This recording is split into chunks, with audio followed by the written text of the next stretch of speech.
நீ மௌனமாய் வாழாவிருப்பேன், விடுதலையும் பாதுகாப்பும் யூதருக்கு பிரிதோர் இடத்திலிருந்து தோன்றும்.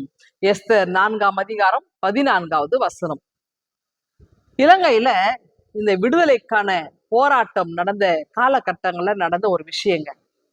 அதாவது இந்த இன விடுதலை அப்படின் போது இந்த விடுதலை கூறுபாடுகள் அதுக்கான போராட்டம் நடக்கும்போது என்றைக்காவது ஒரு நாள் விடுதலை நடக்கும் அப்படின்ற ஒரு நம்பிக்கையில தான் தலைவர்களா போராடி கொண்டே இருக்கிறாங்க. நிச்சயமாக விடுதலை என்பது அது தூரம் இல்லை, அது கண்டிப்பாய் ஒரு நாள் நடந்தேறும். இந்த நம்பிக்கை எல்லாருக்கும் உண்டு.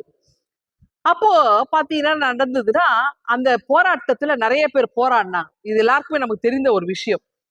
அந்த போராட்ட குட்டிமணி அப்படின்றவர் கூட ஒருத்தர் போராடினார். இந்த செய்தி உங்களுக்கு தெரிஞ்சிருக்கும், பழையவங்களுக்கு எல்லாம் இதெல்லாம் நல்லா தெரியும். அவர் என்ன செய்யறாங்கன்னா அவரை பிடிச்சிட்டு வந்து ஜெயில போட்டாங்க. இப்போ சிறையில் இருக்கிற இவர் வந்து தன்னுடைய சகோதரிக்கு ஒரு கடிதம் எழுதுறார். என்ன எழுதுறாருன்னா, அன்பு சகோதரி, இந்த கடிதம் ரொம்ப விமர்சனமா வந்ததுங்க. அந்த லெட்டர்லாம் இப்பெல்லாம் யாரும் இந்த லெட்டர் எழுதுற பழக்கம் இல்லை. இந்த அந்த லெட்டர் எழுதுற பழக்கம் இருக்கும்போது அந்த அன்பு பாசம் இதெல்லாம் ரொம்ப வரும். அதாவது அன்புள்ள அப்படின்னு நம்ம ஸ்டார்ட் பண்ணுவோம் இல்லையா? அப்ப அதுல சொல்லுவார் அன்பு சகோதரிக்கு அப்படின்னு சொல்லி ஸ்டார்ட் பண்ணியிருப்பார். அப்ப ஸ்டார்ட் பண்ணி சொல்றது, நம்முடைய இனத்தினுடைய விடுதலை நிச்சயமாக நடக்கும், அது கூடிய விரைவில் அது நடக்கும். இது நம்முடைய நம்முடைய நம்முடைய நாடு, நம்முடைய மக்கள் சுதந்திரமாய் வாழ்வார்கள். இதை என்னுடைய சொந்த கண்களாலே நான் காண்பேன் அப்படின்னு சொல்லி அந்த கடிதத்துல எழுதியிருப்பார். இந்த லெட்டர் போஸ்ட் பண்ணியிருப்பார். இந்த லெட்டர் எப்படியோ அந்த ஜெயிலர் கையில போயிடுச்சுங்க. அந்த பொறுப்பாளர், அந்த ஜெயிலுடைய பொறுப்பாளர் கையில போயிடுச்சு, சிறை அதிகாரி கையில.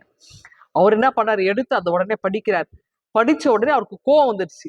அவர் சிங்களர். கோவம் வந்துட்ட உடனே, உனக்கு இந்த கண்கள் இருந்தா தானே உன்னுடைய இனத்தினுடைய விடுதலை நீ பார்க்க முடியும் அப்படின்னு சொல்லிட்டு அவங்க என்ன தண்டனை கொடுக்குறாங்கன்னா, அது ரொம்ப கொடூரமான தண்டனை.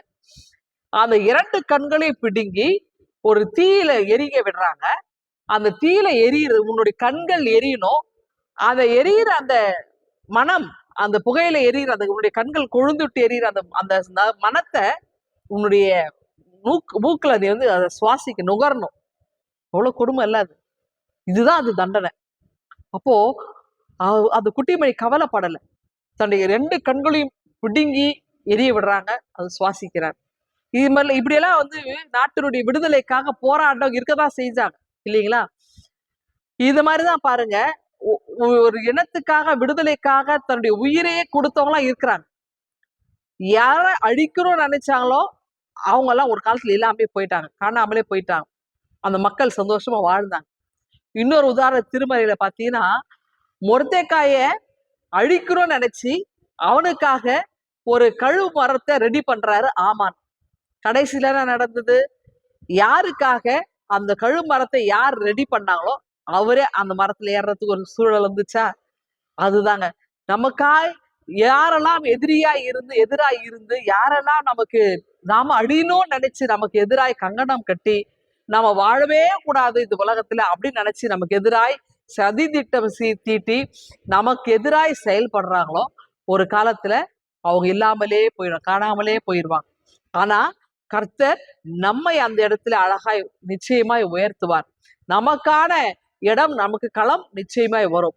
ஆனா நமக்கு எதிராய் அவங்க சூழ்ச்சி செய்யறாங்களோ அந்த சூழ்ச்சியில அவங்களே மாட்டிக்கொள்வாங்க. இதுதான் நிறைய திருமறையில நிறைய விஷயங்கள் நமக்கு வந்து வரலாறு ரீதியா நம்ம பார்த்து நிறைய காரியங்கள் இந்த மாதிரி இருந்திருக்குது. அன்னைக்கு குட்டிமணி கண்களை எடுத்திருக்கலாம், இன்னைக்கு எத்தனையோ கண்கள் விடுதலை உணர்வை ரசிக்கலையா, அவங்க அதை ருசி பார்க்கலையா இல்லையா? ஆமான் இல்லாமையே போய் இல்லையா, மொர்தெக்காய் வாழலையா, அந்த இடம் விடுதலை பெறலையா? அப்படி என்றால் இன்னைக்கு நமக்கு எதிராய் யாரெல்லாம் எழுதுறாங்களோ கவலைப்படாதீங்க. உங்களுக்கு விரோதமா எழுதுகிறாங்களா, கவலைப்படாதீங்க. ஆண்டவர் நன்றி சொல்லுங்க, நீங்க வாழ போறீங்க.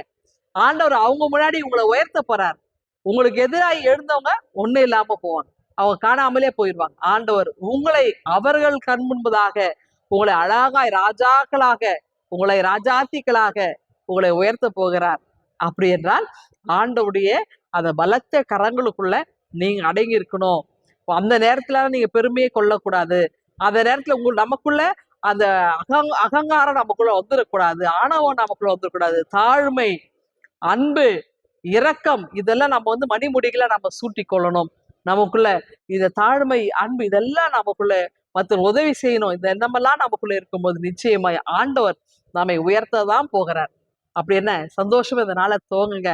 உங்களுக்கு உங்களுக்கு எதிராய் இருந்தவர்கள் எத்தனை வழியாய் வந்தாலும் அவர்களை ஆண்டவர் ஒன்றுமில்லாமல் அவர்களை கொண்டு செல்ல போகிறார். உங்களை ஆண்டவர் உயர்த்த சித்தம் வைத்திருக்கிறார். ஆண்டவர் கரங்களிலே நீங்கள் அடங்கிருங்கள்.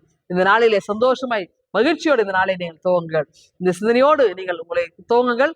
கர்த்தர் உங்களை அளவில்லாமல் ஆசீர்வதிப்பாராக. ஆமேன். எங்கள் அன்பின் ஆண்டவரே, எங்களுக்கு விரோதமாய் எழும்புகிற எந்த ஆயுதமும் வாய்க்காமல் போக கிருபை தான். இயேசுவை ஜெபிக்கிறோம் எங்கள் அன்பின் கதவனே. ஆமேன்.